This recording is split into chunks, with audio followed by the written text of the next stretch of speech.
শীতের সকালে পাহাড় যখন কুয়াশার চাদরে নিজেকে ঢেকে ফেলে, তখন সে আসলে পৃথিবীর দৃষ্টি থেকে নিজেকে আড়াল করতে চায়। আর এই আড়াল করার নামই হলো প্রকৃত একাকিত্ব।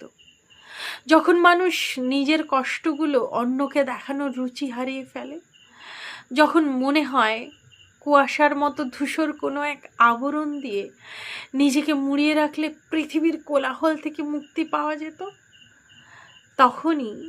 ঠিক তখনই মানুষ পাহাড়ের মতো স্বগোত্রীয় হয়ে ওঠে। পাহাড় জানে দিনের শেষে মেঘেরা উড়াল দেবেই, আর সেই পাড়ে পড়ে থাকবে পাহাড় নিজেই একা, তার নিঃসঙ্গ চিরচেনা খাদের কিনারে। সুতরাং নিজেকে গুরুত্ব দিন, নিজেকে জীবন স্রোতে একা হারিয়ে ফেলার ক্ষমতা রাখুন, জীবনের স্রোতে একা নিজের জীবনকে টেনে নিয়ে যাওয়ার ক্ষমতা রাখুন।